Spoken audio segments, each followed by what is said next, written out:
झरोखन लागी। ऊपर छत पर से देखो तो आदमी का मुंह दिखाई पड़ता है, मुंह नहीं दिखाई पड़ता है। दूर से आते दिखाई पड़ेंगे तब तो थोड़ा मुंह दिख सकता है, पास आएंगे तो सर दिखाई पड़ेगा। तो ये मिथिला की जो स्त्रियां हैं वो बड़ी चालाक हैं। तो उन्होंने कहा कि अगर किसी का आप सर देख लो, मुंह ना देखो, तो आपको संतुष्टि हो जाएगी? नहीं होगी। तो इन्होंने जुक्ति लगाई। जुक्ति माने उपाय। जुक्ति माने उपाय। उपाय लगाया कि करे क्या? तो कहा कि ही हर्षै बरसै सुमन, ही हर्षै बरसै सुमन, और सुमुखी सुलोचन वृंद, और जाई जहां जहां बंधु दो, और तहां तहां परमानंद। ये जहां जहां दोनों भाई जाते हैं, कौन? बलराम कृष्ण या कृष्ण राम और लक्ष्मण। तो ही हर्षै बरसै सुमन, ऐसे फूल लेती हैं और फूल जो है ऐसे भगवान के सर पे मारती हैं। अगर कोई आपके सर पे अचानक आप रास्ते में जा रहे हो और फूल मारे तो आप क्या करोगे बताओ? तो आप सर उठा के इसे देखोगे नहीं देखोगे कि बताइए फूल मेरे तरफ कौन मार रहा है? तो ये फूल मारती हैं तो ये ऊपर देखते हैं तो ही हर्षै, हंसी है ना, तो ये भगवान का बड़ी युक्ति से दर्शन कर रही है।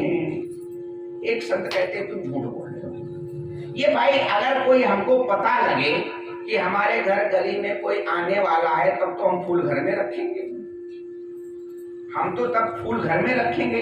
ये अचानक इनके पास फूल कहां से आ गया? तो कहा देखो सुमन माने कि और फूल ही नहीं होता है, सुमन का मतलब मन भी होता है।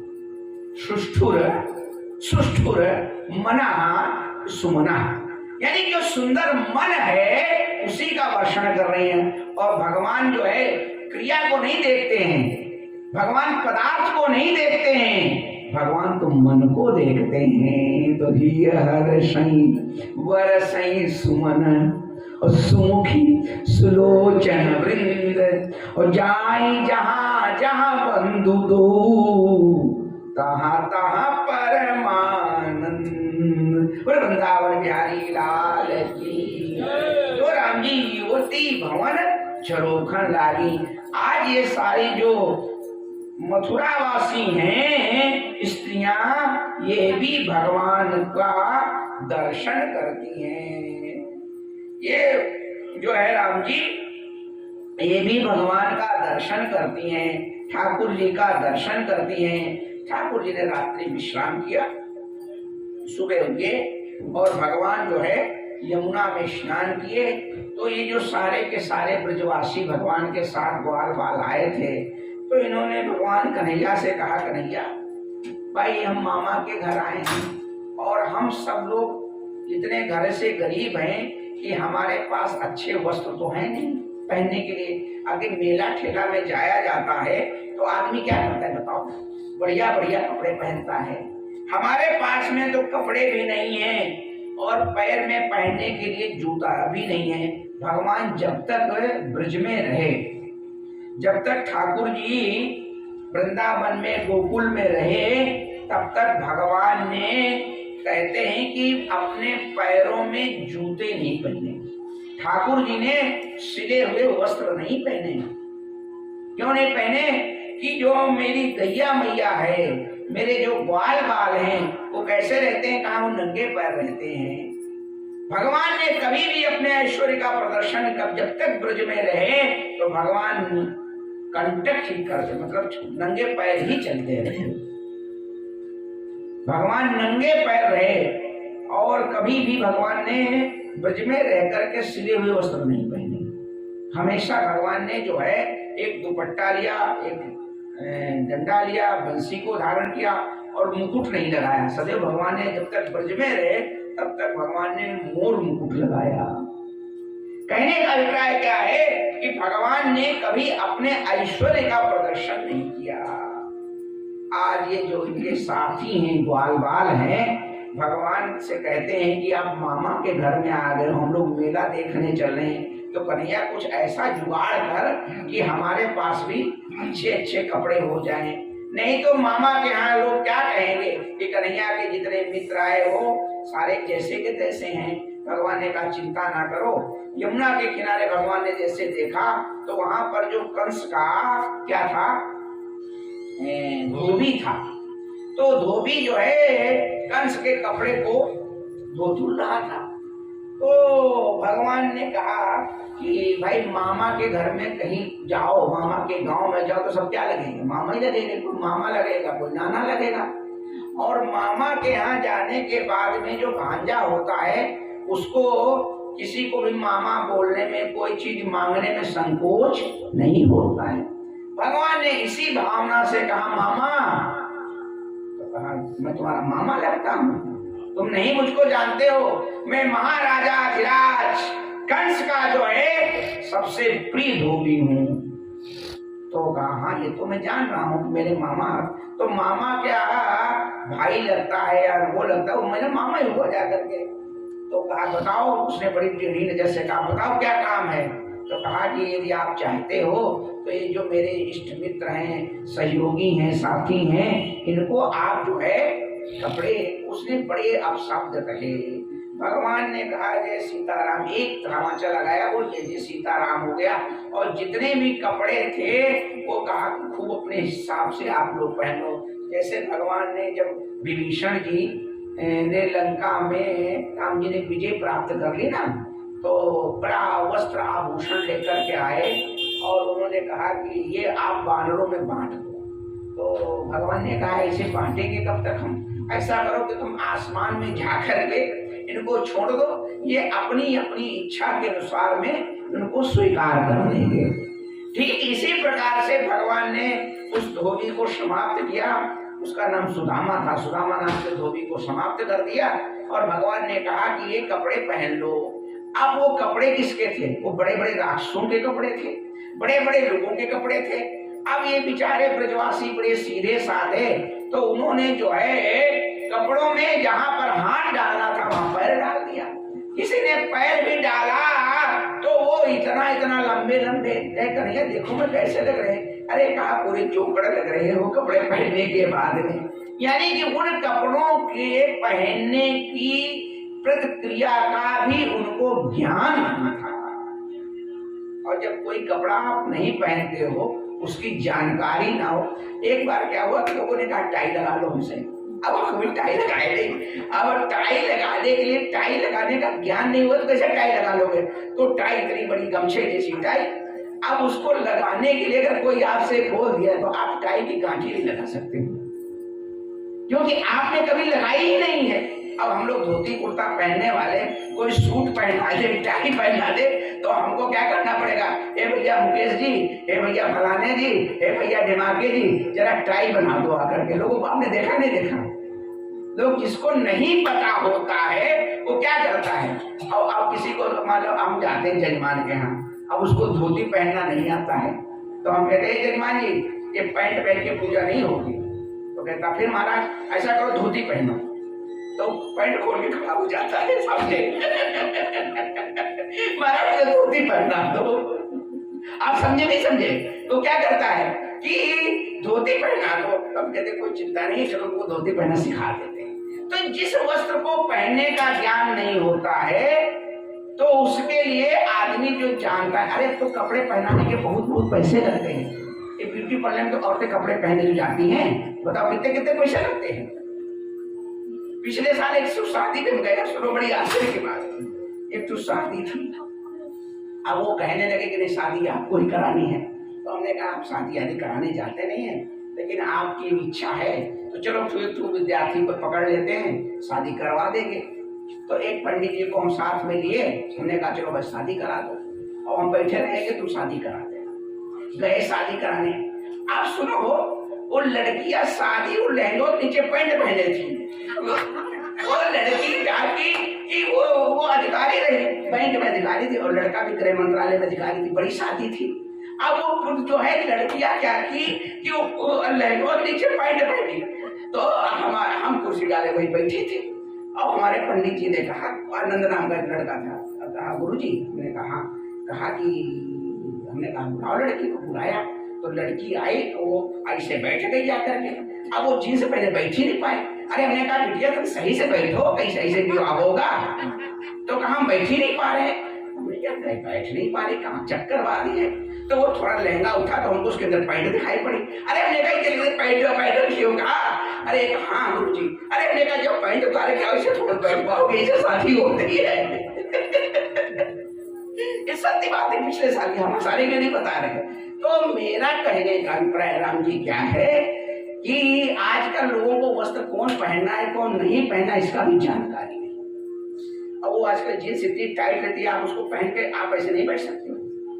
अस्तु, ये हंसाने के लिए नहीं कह रहा हूं मैं आपको। ये तो इन्होंने वस्त्र धारण किए और धारण करने के बाद में वो वस्त्रों का पहनने का परिज्ञान नहीं था। जब जानकी जी को राम जी को वनवास हुआ, एक बहुत अच्छी कविता याद आ गई। मैथिली शरण गुप्त हुए राष्ट्रकवि। तो मैथिली शरण गुप्त ने एक काव्य लिखा जिसका नाम साकेत है। साकेत बहुत बड़ा काव्य है, खंड काव्य नहीं, महाकाव्य है। और साकेत में जो है उन्होंने कई एक साकेत लिखा, भारत भारती लिखा, मैं हिंदी साहित्य के जितने भी महाकाव्य हैं वो सारे मैंने पढ़े हैं। साकेत है, भारत भारती है, कामायनी है, रसव्रथी है, ये सारे जितने महाकाव्य हैं वो सब मैंने पढ़े अपने। हाँ, रसवती दिनकरती है। और हमको लगभग महाकाव्य बहुत याद भी हैं, बहुत याद है। कविताएं में सुनाऊंगा तो कथा नहीं हो पाएगी। तो एक बात मैं उनकी सुनाता हूँ, जिसके साकेत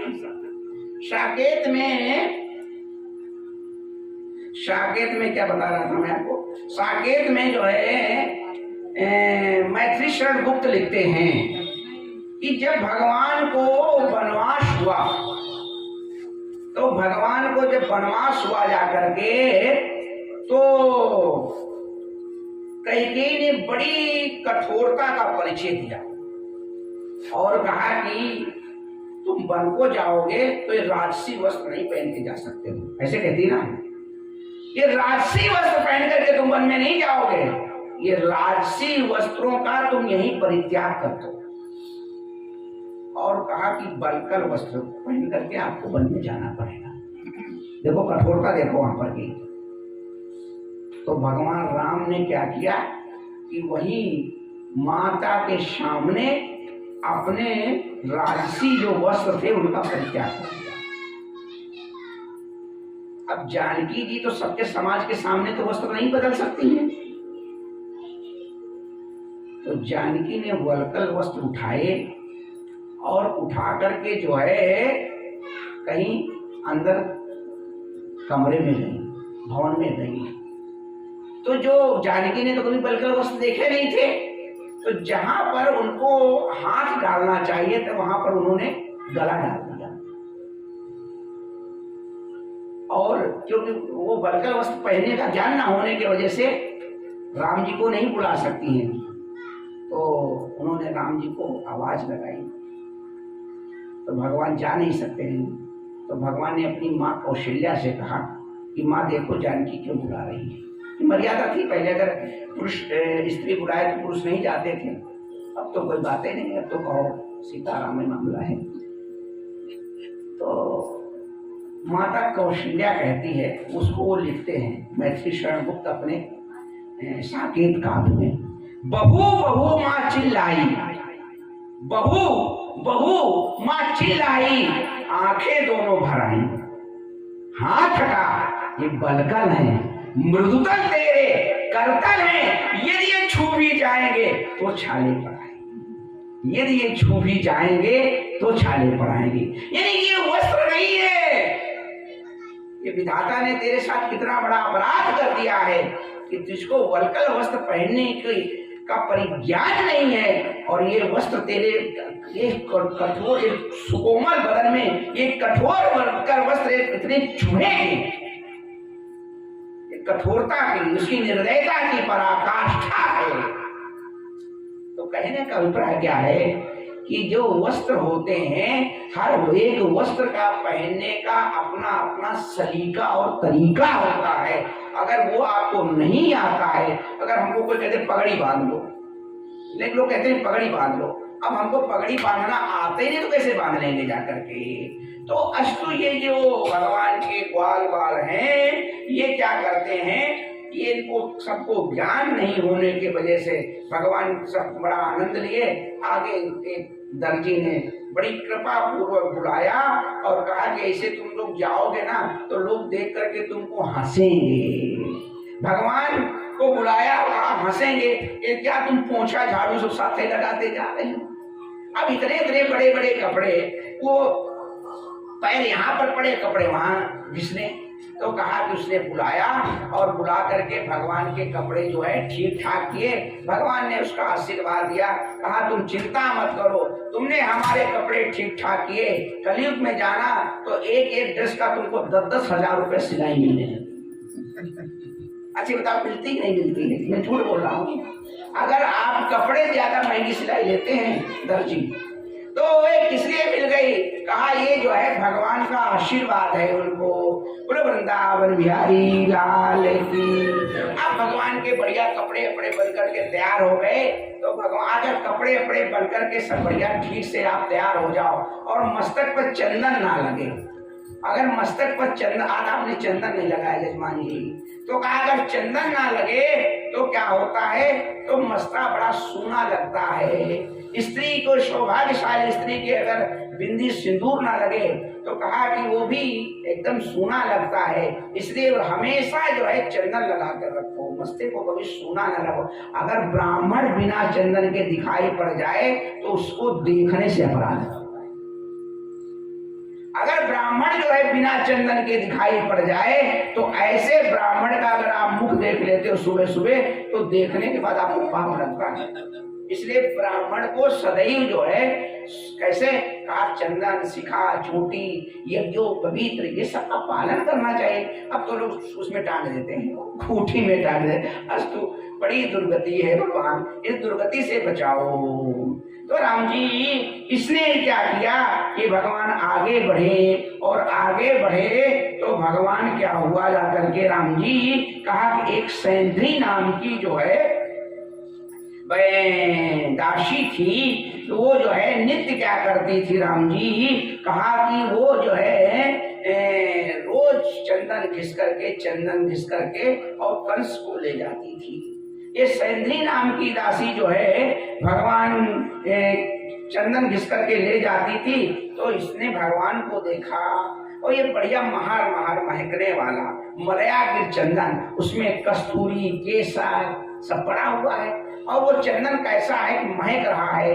भगवान ने देखा, कहा हे प्रिय, हे सुंदरी, और ये क्या है, ये 3 जगह से टेढ़ी थी, ये तिरछा थी, ये 3 जगह से टेढ़ी थी। तो भगवान ने जब उसको सुंदरी कहा तो प्रसन्न हो गई। उसने कहा कि जीवन में आज तक हमको किसी ने सुंदरी कह के नहीं बुलाया है। ये सुंदरी कहने वाला कौन पुरुष है? अगर इन्होंने मुझको सुंदरी कह के बुलाया है तो इनको भी हम चंदन लगाकर उसके सुंदर बना देंगे। और भगवान ने कहा कि ऐसा है कि चंदन हमारे लगा दो। उसने कहा लो ठाकुर जी, ये आपके लिए ही चंदन है। भगवान ने बढ़िया महार महार महकने वाला चंदन लिया, खूब ब्रजवासियों के पूता। ब्रजवासी चंदन ऐसे नहीं लगाते हैं, आप देखो जाकर के, वो यहाँ से यहाँ मुंह में सब चंदन लगा लेते, देखा आपने? वो यहाँ ये पूरा मुंह नहीं दिखाई पड़ेगा, खाली चंदन ही चंदन दिखाई पड़ता लगता है। यानी ठाकुर जी ने चंदन को स्वीकार किया तो पूरे ब्रजवासी, अयोध्या में से नहीं लोग लगाते हैं, आपने अध्ययन देखा, वो मर्यादित चंदन लगाते हैं, कुंड लगाते हैं। लेकिन ब्रजवासी में जाओगे तो नाक, मुंह, कान सब चंदन ही रहेगा, खाली आंखें दिखाई पड़ेंगी। ऐसे चंदन लगाने वाले अपने लोगों को देखा है। अब ठाकुर जी को चंदन लगाया तो ठाकुर जी ने कहा तुमने मेरी सेवा की है। भगवान ने क्या किया कि उसके अंगूठे में अपना अंगूठा लगा दिया, पैर का अंगूठा लगाया और उसकी ठुड्डी में ऐसे हाथ लगाया और धीरे से ऐसे ठोकर लगाई, वो वास्तव में सुंदरी बन गई।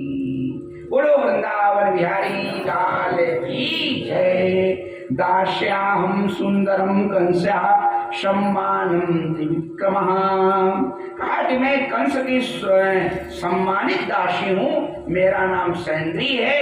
इस प्रकार से भगवान से कह करके और उसने भगवान ने उसका कल्याण कर दिया। अब तो भगवान आगे बढ़े, आगे जब भगवान बढ़े तो अनेक प्रकार की लीलाओं को करते रहते हैं।